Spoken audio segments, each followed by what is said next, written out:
전국을 안방에서 만날 수 있는 시간. 생방송 전국시대에 오신 분들 진심으로 환영합니다.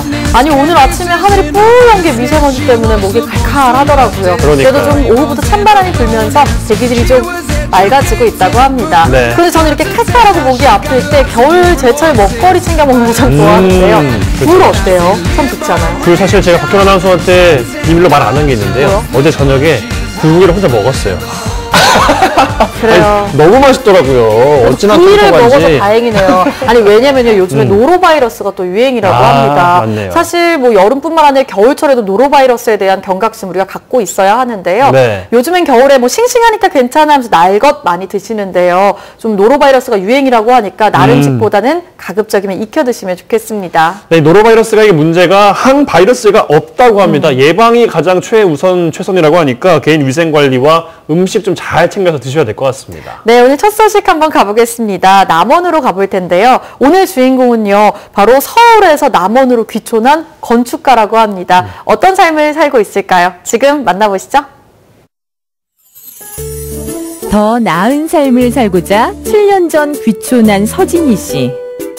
건축가로서 자신의 꿈을 이루고 한 걸음 나아가 남원의 청년 문화를 새롭게 만들어가고 있는데요.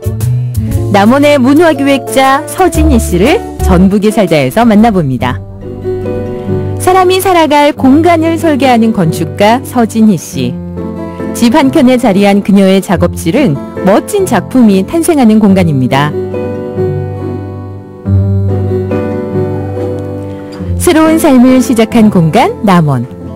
그녀가 이곳에 터를 잡게 된 건 7년 전이었습니다. 남원은 아무런 연고 없이 왔죠. 지리산이 불러서. 대학에서 건축을 전공하고 열심히 일했지만 어느 순간 그녀는 자신의 삶이 무너지는 것을 느꼈습니다. 일도 많이 하고 공부도 많이 하고 답사도 많이 하고 건축주들이랑 뭔가도 되게 많이 했었어요. 그러니까 가족들하고 만날 시간이 별로 없었어요. 한 달에 2번 정도 집에 갈까 말까? 그래서 서울에서의 삶은 너무 힘들고 안 되겠다 해서 자신의 손으로 직접 지은 집에서 살고자 했던 꿈. 그녀는 그렇게 꿈을 이루고 가족과 함께 남원에 정착했습니다. 남원이 사람들이 되게 친절하고 지리산이 그 가까이 있는 것도 자연환경이 너무 좋고 막 이러니까 그냥 계속 여기서 살아도 되겠다 이런 생각이 들어서 계속 있게 됐죠. 건축가에서 문화기획자로 그녀의 활동 영역이 넓어지게 된 건 3년 전 우연한 계기로 시작한 청년 모임이었습니다. 좋은 집을 짓기 위해 고민하는 그녀의 머릿속에는 남원의 청년들이 자리하게 됐죠. 지역은 사실 청년 문화랄 게 없거든요. 서울이나 수도권들은 그런 이야기들이 몇 년 전부터 나오고 많이 조직들이 생기고 이렇게 했지만 지역은 그런 것들이 되게 부족하고 그래서 저희가 지역에 있는 청년들을 모아보고 같이 놀거리, 일거리 이런 것들을 거리들을 만들어 보자. 그렇게 해서 조합이 만들어졌고 다양하게 협업할 수 있는 것들을 이제 하고 있어요. 그렇게 진희 씨는 청년들과 함께 남원의 문화를 만들기 시작했습니다. 마음이 모이니 일은 수월해졌는데요. 중학교 아이들이 10명 정도 와가지고 3D 프린터 강의 듣기로 했거든요. 그녀와 뜻을 같이 하는 청년들이 모여 만든 공간. 남원의 청년들은 자신의 재능을 나누며 지역의 부족한 인프라를 채워나가고 있습니다.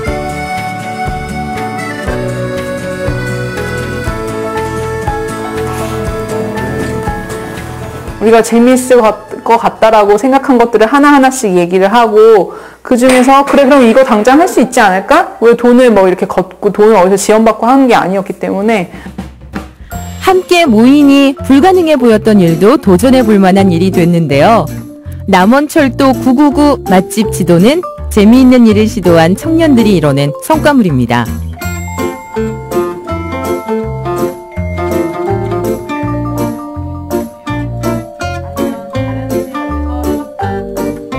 오늘도 청년들은 남원의 문화를 만들기 위해 함께 모여 머리를 맞댑니다.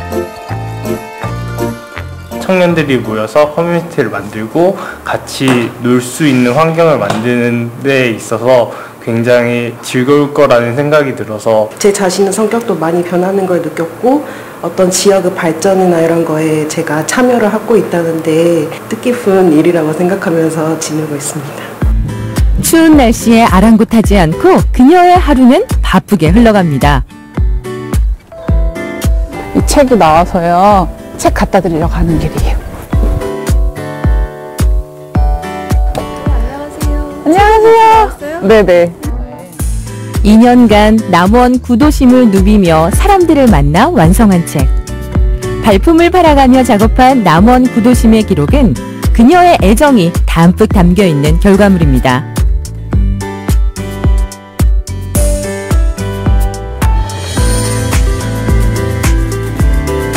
같이 참여해주신 인터뷰 하신 분들에게도 나눠드리고 비치해서 많은 분들이 보셨으면 해서 이렇게 나눠드리고 있습니다.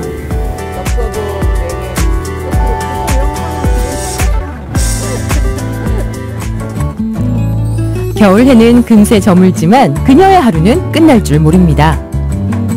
제가 설계하고 지은 집인데요.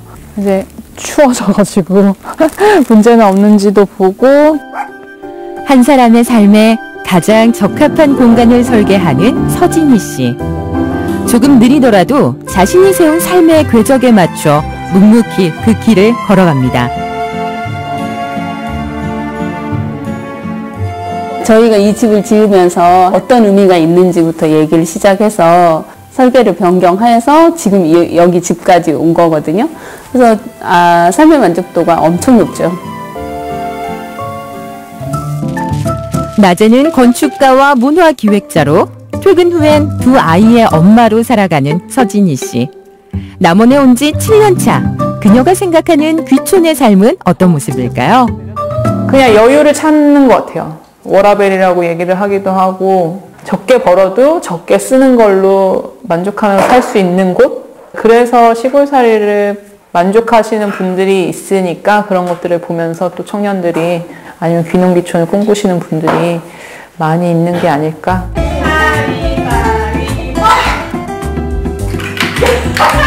청년들과 더불어 꿈을 꾸는 공간. 그녀는 이곳 남원에서 그 꿈을 이뤄가고 있습니다. 여기서도 재미있게 살 수 있다.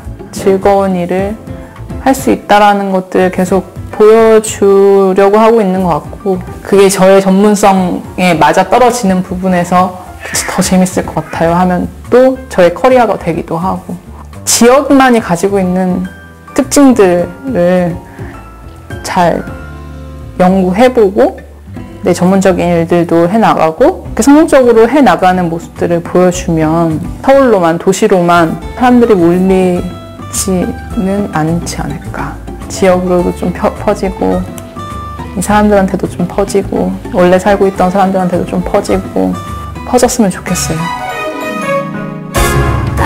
남원에 발을 딛고 꿈꾸던 집을 지었습니다. 이제는 더 큰 집을 짓고 그 속에 문화를 채워 많은 사람들과 함께 하고픈 서진희 씨. 그녀가 만들어갈 남원의 멋진 꿈을 응원해봅니다.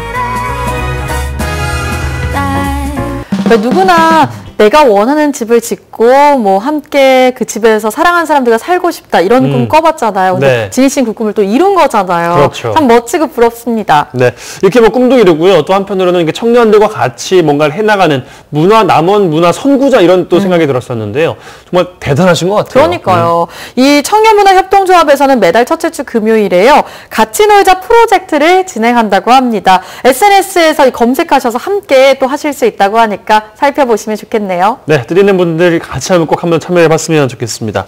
자, 다음 소식은요. 황금젓가락 시간인데요. 황금젓가락을 들고 겨울 전통시장 한번 찾아가 볼까 합니다. 네, 이맘때쯤 바다에 가면요. 굴도 만나볼 수 있고요. 방어도 있고요. 뭐 제철 맞은 싱싱한 해산물들을 만나볼 수 있는데요. 네. 이 전통시장에 가면요. 이 해산물들, 이 먹거리들 모두 만나볼 수 있다고 합니다. 그렇죠. 자, 충남의 대표적인 해양도시 보령을 한번 찾아가 볼까 하는데요. 신비의 바닷길로 유명한 무창포 해수욕장이 있습니다. 네. 여기서 차로 10분만 가면요. 웅천읍이 나오는데 매달 2일과 7일에 웅천장이 또 들어선다고 합니다. 보령에 있는 웅천장으로 함께 떠나보시죠. 바닷가 마을 보령시 웅천읍에도 2019년 새해가 밝았습니다. 주부들은 가족들의 먹을거리를 챙기며 한 해를 시작하죠. 어머님 방앗간을 왜 오셨어요? 기름 짜고, 이 무수 붓고, 꼬치향 담으려고 저기 미숫가루빵 우러오고. 새해 벽두부터 시작된 한파. 기세 등등한 동장군을 물리치는데 뜨끈한 갈비탕 한 그릇만한 게 없습니다. 마음이 따뜻해지는 보령 웅천장으로 출발합니다.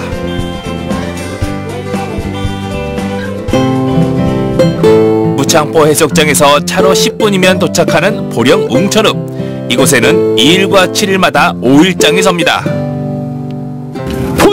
보자 열린다 열려. 신비의 바닷길이 있는 무창포 해수욕장 옆에 있는 웅천 5일장에 왔습니다. 겨울바다 구경도 하고 시장 구경도 하고 가요.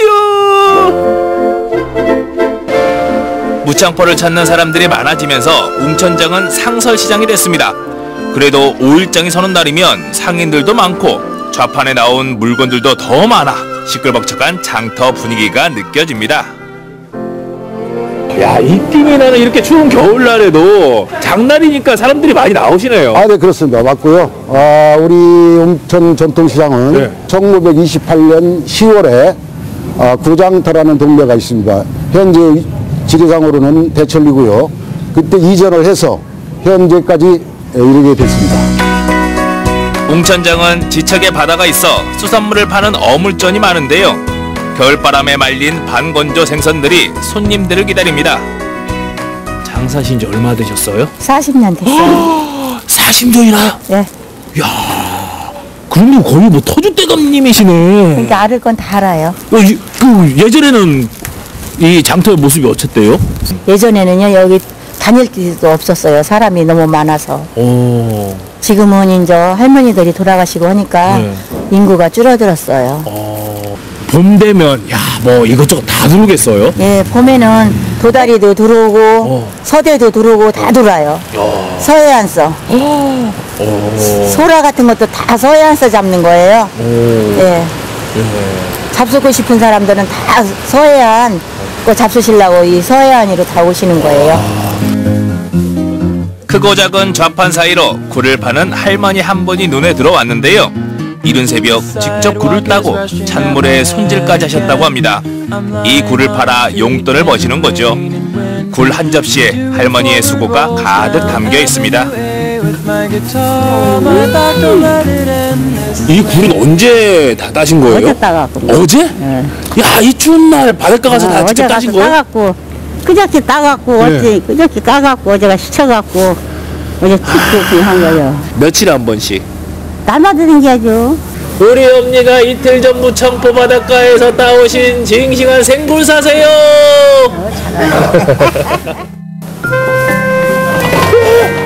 또 뽑네요. 또 뽑아. 새해 아침을 여는 어느 곳보다 더 분주하기 시작하는 곳 바로 방앗간이죠. 지금 막 짜서 나온 새하얀 가래떡이 저를 반겨줍니다. 나온다 가래떡이 나온다. 이 가래떡이 또 무병장수의 상징이잖아요. 방송을 보고 계시는 모든 분들 2019년 새해 건강하시고 대박 나세요.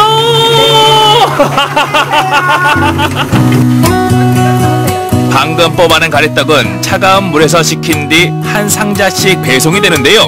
반짝반짝 윤이 나는 가래떡 덕분에 방앗간은 온기가 넘칩니다.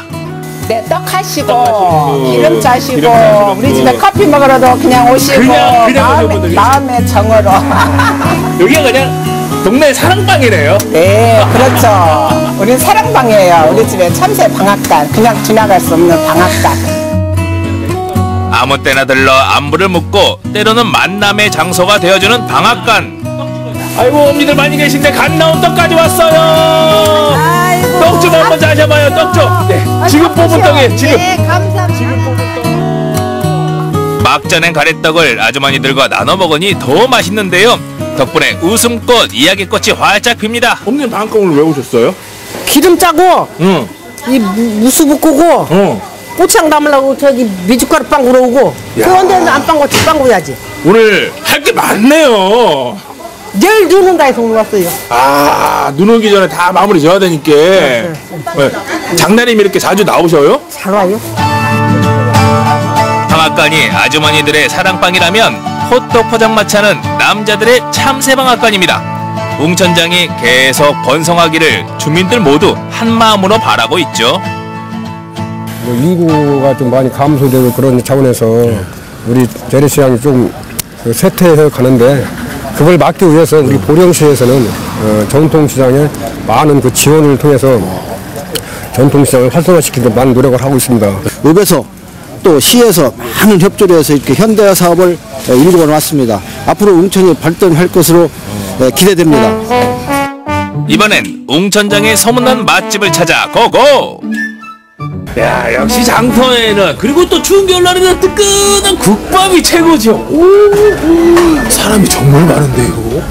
어떻게 맛있게 드셨어요? 예. 아, 어디 가끔씩 장터에는 이렇게 나오시나 봐요. 한우를 직접 키워서 작업을 해서 식당으로 운영한다고 합니다. 그래서 지인들을 모시고 자주 찾습니다. 새해 아침을 여는 뜨끈한 국물, 바로 진하게 끓여낸 갈비탕인데요. 특히 이곳은 한우갈비를 사용하기 있어 소문이 자자했습니다. 야, 요즘에 날도 쌀쌀한데 이렇게 뜨끈한 갈비탕 한 그릇 드시면 어찌 기운이 좀 나셔요. 어떠셔요? 요즘 날씨가 찌끗찌끗하고 춥잖아요. 그 어르신들이 이놈을 와서 오셔서 한 그릇 잡수고 오면 집에 가시면 기분이 떡떡떡 난다고 하신다니까요. 이게 찔긴 것은 덜 좋아하시니까 여기 와서 잡수시면 입에서 살살 녹는다고 그래요. 어르신들이. 그래서 여기를 가끔 찾는 거예요. 주인장은 직접 한우를 사육하고 손질까지 도맡아 하고 있는데요. 그래서 별도의 유통과정 없이 신선한 한우를 대접할 수 있다고 합니다. 저 아들은 한우를 어떻게 하면 맛있는 한우를 키우고 맛있는 한우를 나오게 할 수 있을까? 이걸 연구한다면 저희 어머니는 식당에서 직접 요리를 하시면서 우리 손님들에게 얼마나 맛있게 맛있는 음식을 대접할 수 있을까? 이거에 대해서 항상 연구하고. 바닷바람과 장터 구경으로 허기진 배를 맛있는 갈비탕 한 그릇으로 달래보겠습니다. 먼저 보령의 로컬 푸드로 만든 밑반찬들이 차려지고요.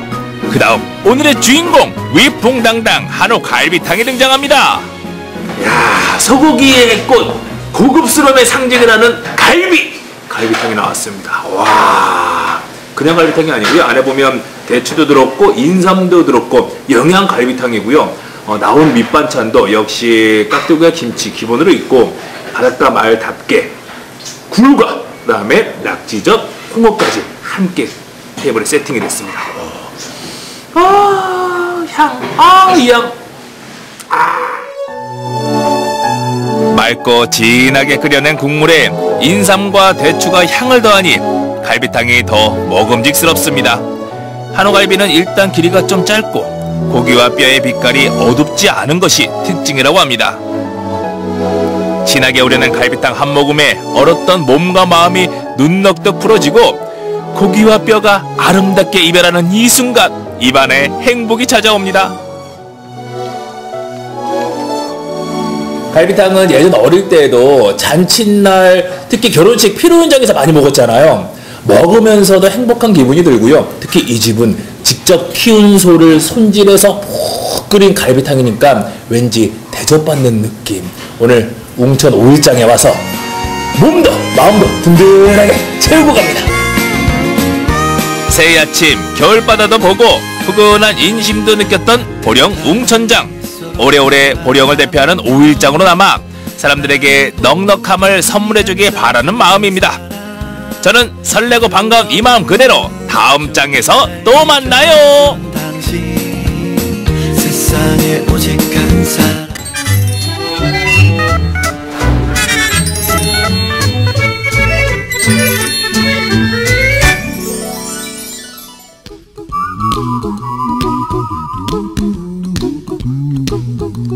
Here's a little song I wrote.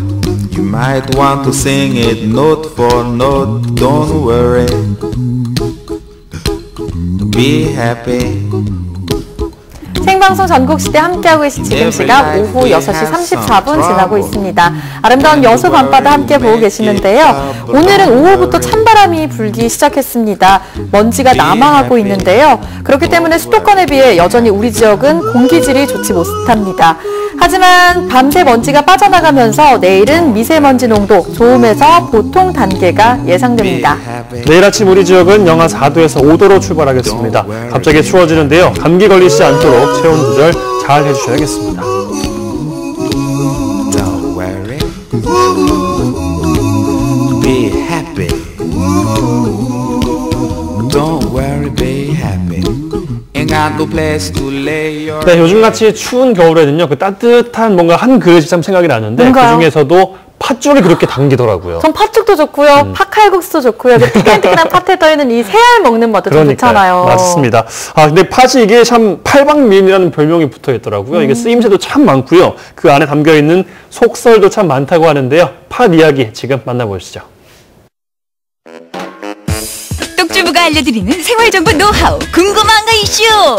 많고 많은 곡식 중에 다양한 속설을 가지고 있는 팥. 오늘은 팔방미인 팥에 대한 이야기 준비했습니다.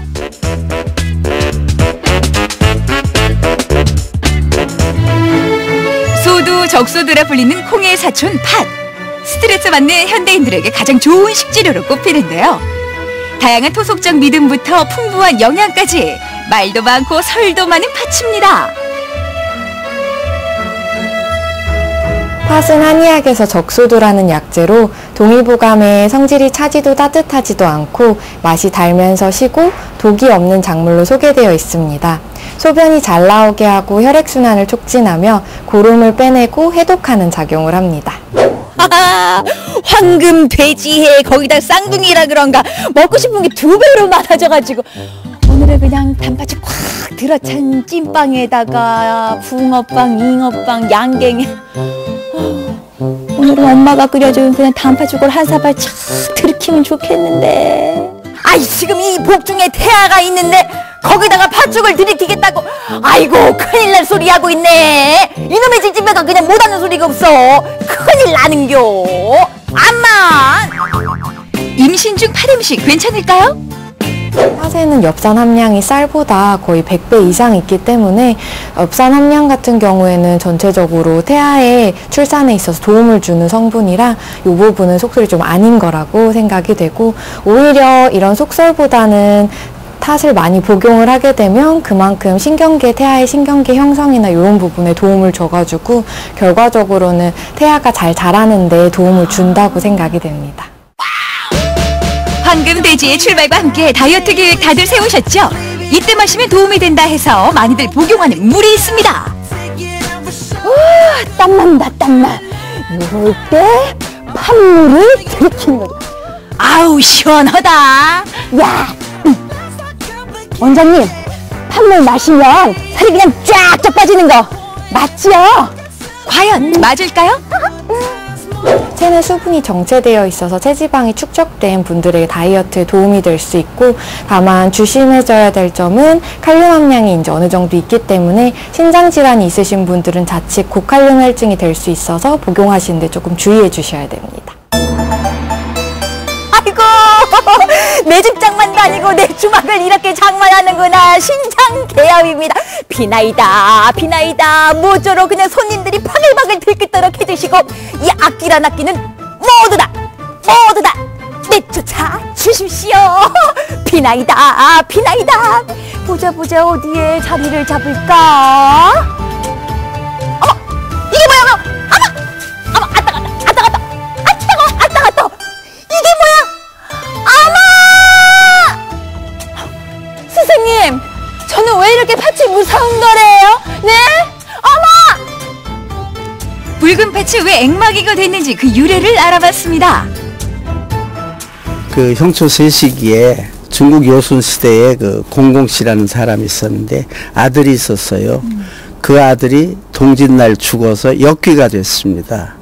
그 아들이 생전에 팥을 무서워했어요. 오. 그래서 이제 팥죽을 써서 그 엽기를 막기 위해서, 그러니까 액을 막기 위해서 팥죽을 써 먹었습니다. 그렇게 해서 중국의 그 형초 세시기를 그대로 모방해서 만든 우리나라 동국 세시기에도 그 동짓날 팥죽을 써 먹거나 또 팥죽을 써서 팥죽물을 뭐 대문에도 바르고 무슨 문설주에도 바르고 이사 갈 때도 또 그렇게 하고 그랬다고 그럽니다.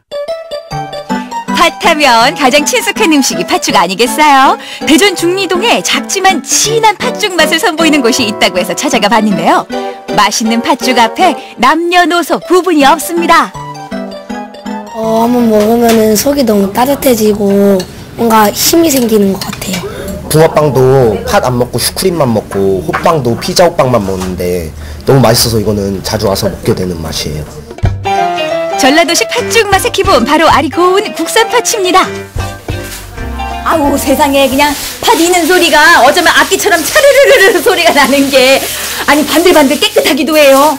이게 국내산 팥이랑 뭐 씻을 것도 없고 깨끗해서 그래요. 어머 뭐 고르고 말고 할 것도 없고 네. 그런 말 것도 없어요. 깨끗해요. 아우 그런데 얘기 듣기로는 팥죽 한 그릇 그냥 만드는데도 시간이 그냥 이만저만 드는 게 아니라고 들었는데. 그럼요. 저희 집은 이틀 숙성을 시켜야 먹을 수 있는 집이에요. 팥죽 한 그릇을.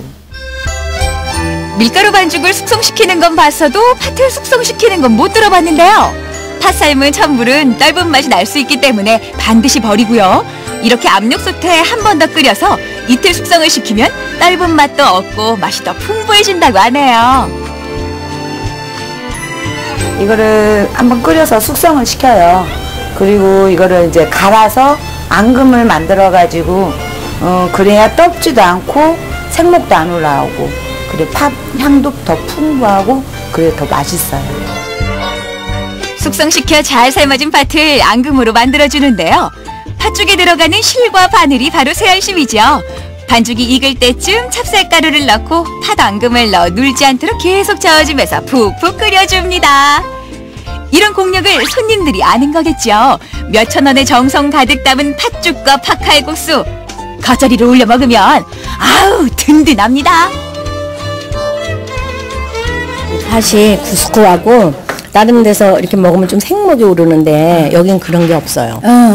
그리고 이건 잘못 끓이면 밑에가 눌거든요. 그럼 다 탄다 하던데. 누린내가 나갖고 다 버리는데 네. 여기는 이렇게 많이 하는데도 그러지가 않아요. 되게 구수하고 맛있어요. 독감에 걸려가지고 애들이 다 감기에 걸렸었거든요. 근데 애들 뭐 먹일 게 없나 해서 여기 팥죽집을 찾아서 먹였었는데 너무 잘 먹더라고요. 그래서 아이가 이 맛이 생각난다고 또 오자고 해서 와서 먹었는데 또 다 먹었네요. 아. 어머 세상에. 아니 애들이 무슨 팥죽 맛을 알아. 그랬는데도 어머 아예 입맛까지 그 사로잡은 맛이라면 그 팥죽 맛 정말 궁금하네요. 그 맛을 좀 봐야겠는데요. 궁금한 거 이슈? 떡주부 호기심 해결 들어갑니다. 그 옛날 호랑이도 깜빡 넘어갔다는 팥죽. 이제 아이 입맛까지 사로잡았습니다. 나이만큼 먹는 게 새알심이라지만 오늘은 그냥 맛만 보는 걸로 할게요. 아유 그냥 정말 뜨끈하고 몸이 따뜻해지니까 이게 천국이지 뭐예요. 어머 요 새알심이 그냥 뭐 쫄깃거리는 거 없이 그냥 야들야들 입에서 샤르르르 녹는 게 팥죽 구수한 건 어떻고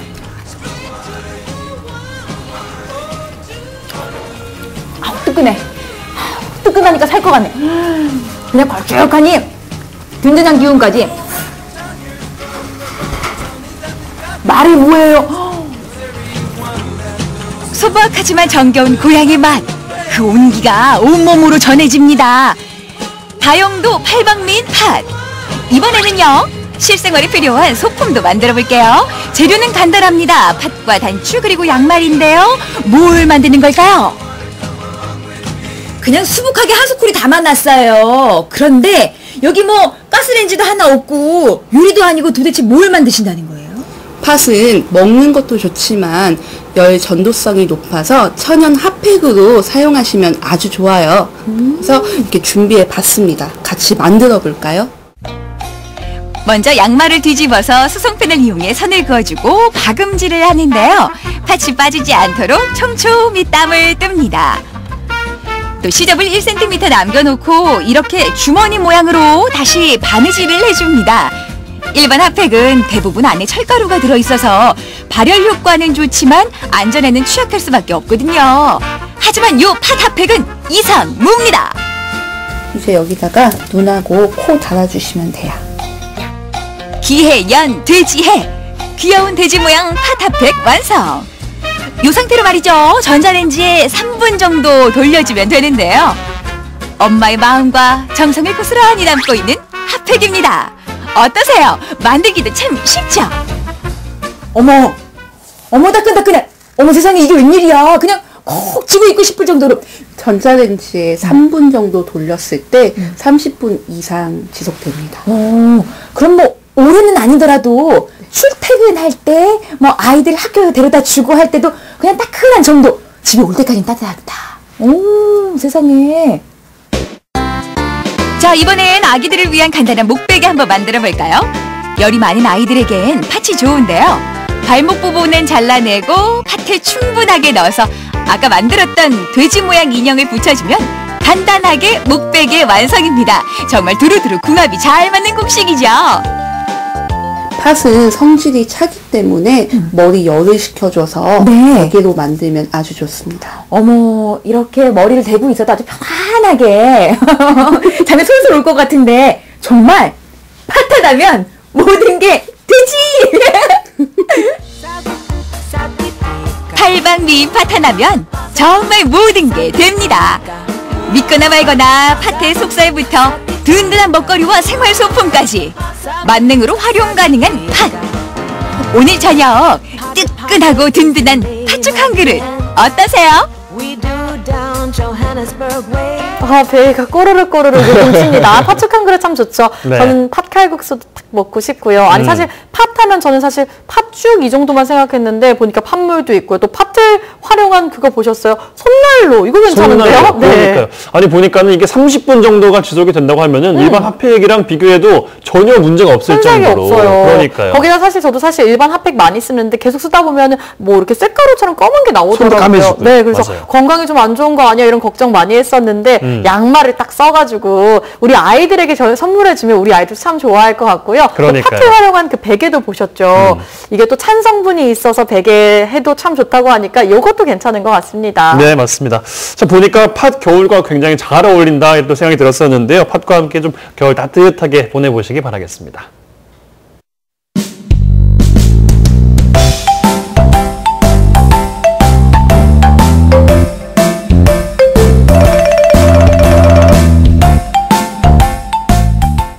네, 요즘 뭐 미세먼지다 뭐다 하면서 마스크 정말 많이들 착용을 하고 계시는데요. 네. 근데 이 마스크를 쓰는 원인이 또 한 가지가 늘었다고 합니다. 뭐요? 요즘에 겨울철 독감 때문에 이게 기침을 하도 많이 하셔가지고요. 마스크를 쓰는 분들이 또 그렇게 많이 늘었다 그래요. 맞아요. 주변에 보면 정말 독감 때문에 고생한 분들 정말 많고요. 특히 네. 우리 아이들 독감 때문에 유치원도 못 가고 매일 집에서 격리돼서 부모님께 간병 받는다 이런 얘기도 많이 듣는데요. 네. 이 독감하면 사실 뭐 A형, B형 뭐 다양하기 때문에 뭐가 뭔지 감기가 어떻게 다른지 자세히는 잘 모르겠습니다. 네. 자, 그래서 오늘 이 인플루엔자가 어떤 녀석인지 오늘 톡톡 반갑습니다에서 함께 이야기 나눠볼까 합니다. 자, 도움 말씀에 진단검사의학과 전문의 문창징 선생님과 함께합니다. 안녕하세요. 안녕하세요.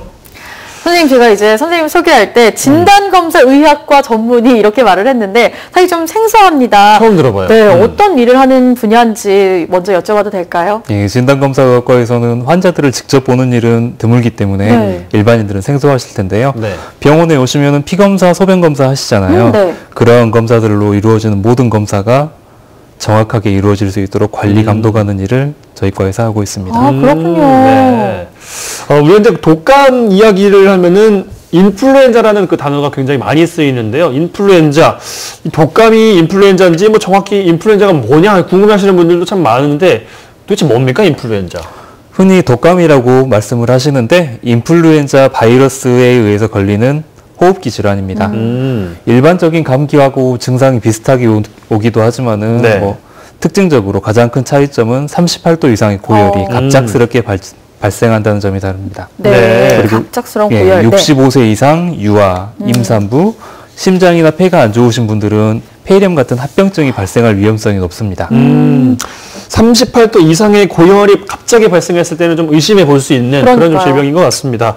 올해도 뭐 보니까요, 독감 환자 정말 많이 발생하고 있고요. 제 주변에서 보니까 뭐 아파서 못 나오는 분도 굉장히 많고요. 그리고 굉장히 유행하고 있는데, 근데 또 이게 유행이다라는 단어를 쓸 때는 그만큼 좀 많은 사람들이 달고 있다, 이런 또 반증도 될 것 같습니다.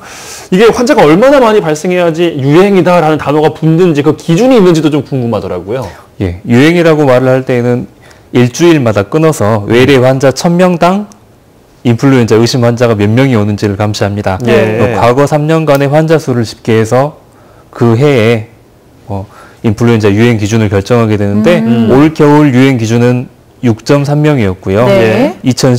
작년 11월 둘째 주에 7.8명으로 기준을 초과해서 질병관리본부에서 인플루엔자 유행주의보를 발령하였습니다. 1000명당 6.3명 올해인데요. 보통 뭐 겨울철에 사실 독감 가장 많이 걸리지 않나 이런 생각이 듭니다. 최근에 또 보니까 독감 때문에 병원에 입원까지 해야 된다 이런 이야기도 들렸는데요. 자, 예년과 비교해서 좀 어떻게 다른가요? 도표상에서 붉은색으로 표시된 그래프가 올겨울 유행 현황입니다. 작년이나 재작년과 비교해서 좀 더 빠른 시기에 유행이 시작되었고 2018년 마지막 주에 증가세가 다소 주춤했다가 올해 첫째 주에 감소세를 보이기 시작했습니다. 해마다 유행 시기가 점점 빨라지고 있고 환자 수도 점점 증가하고 있는 추세입니다. 그러네요. 또 나이대별로 나누어서 살펴보면은 7세에서 12세 사이, 그리고 13세에서 18세 사이에서 가장 높은 발생률을 보이고 있습니다. 이는 학생들에 해당하는 나이인데 교실이라는 밀폐된 공간 안에서 단체 생활을 하기 때문에 쉽게 전파되는 것으로 생각되며 12월 마지막 주, 즉 방학이 시작되는 시기에 이 나이대에서 발생률이 감소하였고 따라서 앞으로 전체적인 발생률이 감소할 전망입니다. 그런데요. 또 최근 3년간의 유행 상황을 좀 비교해 봤을 때는 또 어떤가요? 그래프를 보시면 맨 아래가 2016년 겨울, 가운데가 17년 겨울, 맨 위쪽이 18년 겨울, 올 겨울이 되겠습니다. 파란색으로 표시된 거는 A형 인플루엔자, 주황색으로 표시된 부분은 B형 인플루엔자를 보시면 되는데 2016년 겨울에는 보시는 것처럼 처음에 파란색 A형이 쭉 유행을 이루었다가 나중에는 B형이 소유행을 이루었고 작년에는 또 양상이 다릅니다. 시작부터 A형과 B형 인플루엔자가 동시에 다수 발생을 하여서 3월까지 꾸준히 유지가 되었습니다. 반면에 올해는 재작년과 비슷하게 발견되고 있는 인플루엔자는 거의 대부분 A형 인플루엔자입니다. 그렇군요. 아니 보면은 의학 용어는 정말 어려운 게 너무 많은 게요. 뭐 간염도 뭐 A형이 있고 B형도 있고요. 방금 말씀하신 것처럼 뭐 인플루엔자도 A형이 있고 B형이 있어요. 이게 뭐 혈액형이랑 관련이 있는 건지 이렇게 뭐 어떻게 다른지 모르겠어요. 그러니까요. 이게 어떤 차이가 있는 거예요? 인플루엔자의 구조에 대해서까지 설명을 드리기에는 너무 복잡하고 크게 A형, B형, C형 세 가지가 있습니다. 현재 인류에서 사람들에게 감염을 일으키는 것은 A형과 B형으로 알려져 있습니다. B형은 돌연변이의 폭이 크지 않고 사람 사이에서만 이렇게 감염이 이루어지기 때문에 뭐 유행이 크게 일어나지는 않지만 반면에 A형은 돌연변이의 폭이 크고 사람뿐만 아니라 동물들에서도 다양하게 감염이 이루어지기 때문에 한번 유행이 일어나면 크게 유행이 일어납니다. 그렇군요. 그래서 우리가 이 독감에 걸리지 않기 위해서 예방접종 필수다 이런 말 저도 항상 많이 하는데요. 그런데 예방접종을 하더라도 독감에 걸리는 경우가 있더라고요. 있어요. 그 이유는 또 무엇일까요? 매년 세계보건기구 WHO에서 그 해에 유행할 바이러스 유행을 이렇게 예측을 해서 백신 권장주를 발표를 합니다. 크게 A형 인플루엔자 2가지와 B형 인플루엔자 1가지 도합 3가지를 타겟으로 발표를 하는데 여러분들도 3가 또는 4가 백신이라는 말 들어보신 적 있으실 거예요. 그래서 거기에서 WHO에서 발표한 3가지를 기본으로 만든 백신을 3가 백신, 거기에 B형 인플루엔자 1가지를 더 추가해서 만든 백신을 4가 백신이라고 이야기를 합니다. 아무래도 3가보다는 4가가 더 예방이 가능하겠지만은 3가하고 4가는 뭐 금액 차이가, 가격 차이가 있기 때문에 어느 것을 맞을지는 뭐 병원마다 다르겠지만 많게는 2배까지 차이가 날 수 있습니다. 꽤 있네요. 어느 것을 선택할지는 본인이 판단할 문제입니다. 네, 그렇죠. 하지만 뭐 이 예방률이 어느 정도 되나요? 주사를 맞았을 때? 그러니까요. 건강한 성인에서는 예방접종을 맞았을 경우에 70% 정도까지 예방이 가능하다고 알려져 있습니다. 안타깝게도 유행을 완벽하게 예측하는 게 현재 의학기술로는 어려운 일입니다. 네. 뭐 예방접종을 받은 후에도 면역력이 바로 생기는 게 아니고 또 뭐 환자하고 얼마나 밀접하게 접촉을 했느냐 이런 거에 따라서 예방접종을 받은 후에도 걸릴 수가 있겠습니다. 네. 아니 사실 뭐 70%가 적은 숫자는 아닌데요. 그래도 30%가 또 안 걸릴 수도 있는 그런 거잖아요. 그러면 일본 분들은 또 이렇게 이야기할 수 있을 것 같아요. 아니 예방접종 그러면은 안 해도 되는 거 아니에요? 뭐 이런 분들도 있을 것 같은데 어떻습니까? 네. 그렇게 생각을 하실 수도 있겠지만은 현재까지 알려진 예방법 중에서는 예방접종을 받는 것이 가장 효과가 좋은 예방법인 것은 확실합니다. 네. 그리고 또 권장하는 시기에 예방접종을 받으시면 효과가 더 좋을 수 있는데요. 인플루엔자는 매년 12월부터 다음해 3, 4월까지 유행을 하기 때문에 예. 매년 10월경에 예방접종을 받으시면은 예방접종을 맞고 2주 후부터 면역력이 생겨서 6개월간 지속되다가 사라집니다. 네. 매년 10월 중순경에 예방접종을 받으시는 게 가장 효과가 좋겠습니다. 네. 그리고 또 현재 감소세로 들어서기는 했지만은 올해 아직도 많은 환자들이 발생을 하고 있고 재작년 겨울처럼 유행이 지나가고 난 후에 새로운 유형의 바이러스가 또 유행을 일으킬 수 있기 때문에 아직 예방접종을 받지 않으신 분들이 있다면 지금이라도 받으실 것을 권장합니다. 전 사실 아직 맞지 않았거든요. 근데 10월 중순이 가장 좋다고 해서 적기를 놓친 게 아닌가 걱정을 했는데 지금 맞아도 늦지 않았다는 거잖아요. 지금이라도 맞으시면 좋습니다. 네, 얼른 가야겠네요. 그런데 또 최근에 이런 기사를 봤습니다. 독감 때문에 이제 인플루엔자 진단을 받고 이제 항바이러스제를 복용했는데 뭐 부작용인가요? 뭐 그렇죠. 환각 증세로 인해 고층 아파트에서 뛰어내려 사망하는 사고가 있었는데요. 네. 이런 현상들은 왜 일어나는지 우리가 믿고 안심하고 복용해도 되는 건지 궁금해하는 분들이 또 많으실 것 같아요. 맞아요. 네. 이 사건에 대해서 일부 매체에서는 환자가 뭐 사고 직전에 호소했던 환각 증상이나 이런 것들이 인플루엔자 치료제 때문에 발생한 것이라고 이렇게 보도를 해서 국민들의 불안감을 조장하기도 하였는데 그렇죠. 네. 예, 이런 비슷한 일이 일본에서도 과거에 발생한 적이 있었습니다. 이에 대해서 일본이나 미국 등 여러 나라에서 연구를 해봤는데 결론은 환각 증상이 치료제 때문에 발생한 것이라고 말을 하기는 어렵다는 것입니다. 정확하게 입증된 건 아니네요. 예. 그 인플루엔자 초기에 아까 말씀드린 것처럼 고열이 갑작스럽게 발생한다고 그랬는데 그 고열이 발생하는 과정에서 뇌나 신경계에 영향을 미쳐서 환각 같은 신경계 증상이 발생을 할 수가 있습니다. 이처럼 인플루엔자 증상 자체에 신경계 증상이 포함될 수 있기 때문에 환각이 생기더라도 그게 인플루엔자 때문인지 치료제 때문인지 명확히 이야기를 하기는 어렵습니다. 불안감을 가지실 수도 있겠지만은 인플루엔자 항바이러스제 치료를 함으로써 합병증의 빈도를 확실히 줄이고 중환자를 감소시킬 수 있는 그런 많은 장점들이 있기 때문에 그런 발생할 수 있는 부작용에 대해서 충분한 주의를 기울이면서 치료를 하면 바람직하겠습니다. 네. 그러니까 뭐 항바이러스제가 직접적인 환각 증세와 연관을 지을 수는 없다. 좀 무리가 있다 이런 말씀이신 것 같은데요. 아니 또 궁금한 게요. 제 주변에 그 달걀 알러지 있는 분들이 있어요. 보면은 얘기를 들어보니까 이 예방 접종할 때 달걀 알러지가 있는 사람들은 예방 접종 못 한다. 뭐 이런 이야기도 있던데 그건 왜 그런 거예요? 예. 백신을 만드는 과정 중에 그 달걀에 바이러스를 배양시키는 과정이 있기 때문에 백신에 달걀 성분이 포함이 되어서 알러지를 유발할 수 있어서 그런 말이 있습니다. 네. 달걀 알러지가 있다고 하더라도 부작용이 생길 가능성은 상당히 낮지만은 아무래도 조심을 하는 게 좋은데요. 알러지가 있다고 해서 접종이 전혀 불가능한 것은 아니고 소량을 맞춰서 지켜보다가 이상이 없으면 예방접종을 진행하는 방법도 있고 최근에 만들어진 백신 중에는 이런 달걀 성분이 포함되지 않는 것들이 나와 있기 때문에 예방접종을 원하시는 분들은 보건소나 가까운 병원에 문의하신 후에 접종을 하시면 충분히 가능하겠습니다. 네, 의사의 충분한 상담 후에 결정하시면 될 것 같은데 저는 또 궁금한 게요. 한번 A형 독감에 걸린 사람은 다시 A형 독감에 걸리지 않나요? 그렇지는 않습니다. 그해 겨울에는 다시 걸리기는 어려운데 A형 독감은 말씀드렸다시피 유전자 돌연 변이의 폭이 크기 때문에 올해 걸릴 수 있는 거하고 내년에 유행할 유전자형이 또 달라지기 때문에 올해 걸린 사람은 내년에도 또 내후년에도 또 걸릴 수가 있습니다. 예방접종을 매년 받으시는 게 좋습니다. 그래야겠네요. 사실 이게 그 바이러스가 변형이 되기 때문에 같은 A형 독감이라고 해도 그 내년에 유행하는 그 바이러스와 또 다르기 때문에 예방접종을 맞아야 된다는 말씀이시죠? 예, 맞습니다. 네, 근데 뭐 어쨌든 우리가 그래서 뭐든 잘 알아보고 살펴보는 게 중요할 것 같은데, 자, 그 외에도 뭐 독감 예방접종을 맞아서는 안 되거나 그 어떤 시기를 피해야 하는 경우들이 있다면 그것도 좀 알려주세요. 예, 일단 상식적으로 알고 계시는 거는 뭐 현재 열이 나거나 감기 증상이 있으신 분들은 일단 피하셔야겠고요. 그리고 과거 예방접종을 맞고 나서 심하게 부작용이 있었던 사람들, 그리고 6개월 이하의 영아인 경우에는 예방접종을 피하시는 게 좋습니다.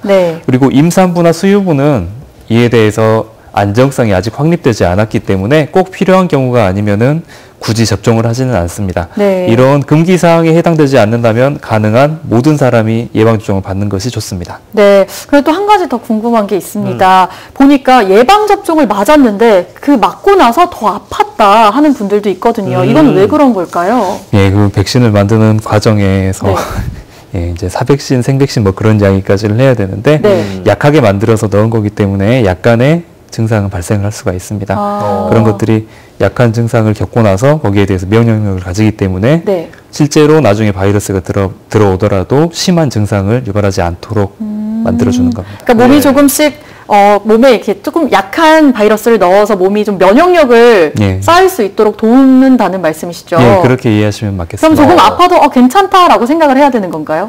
이렇게 잠깐 아픔으로써 내가 나중에 걸릴 독감을 막을 수 있다라고 생각하시면 더 좋을 것 같습니다. 맞습니다. 아니 뭐 이렇게 궁금한 게 많으시고요.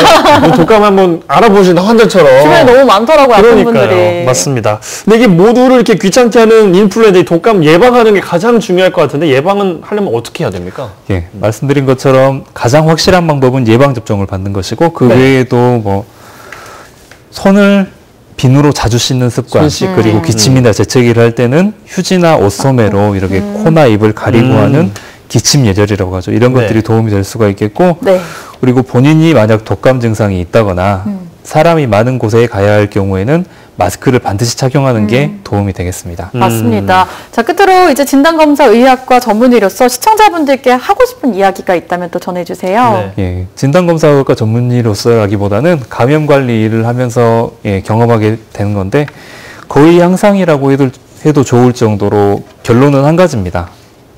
손을 자주 씻어야 한다는 겁니다. 꼭 의료진뿐만 아니라 일반인들도 손을 자주 씻는 습관을 들이신다면은 그걸 통해서 세균이나 바이러스에 의한 감염성 질환을 대부분 예방할 수 있겠습니다. 네, 감사합니다. 네, 오늘 말씀 감사합니다. 네, 지금까지 문창진 진단검사의학과 전문의와 함께 말씀 나눴습니다. 자, 끝으로 우리 동네 게시판 함께 하시죠. 여수 시립도서관에서는 시민들의 책 읽는 환경 조성과 지역서정 활성화를 위해 2019 희망도서 바로바로 대출 서비스를 시행합니다. 지금 함께할 희망서점을 기다리고 있는데요. 접수는 이번 달 25일 금요일까지고요. 신청서와 사업자 등록증 준비하시면 되겠습니다. 네, 생방송 전국시대 오늘 순서 여기서 마무리하겠습니다. 저희는 내일 돌아올게요. 안녕!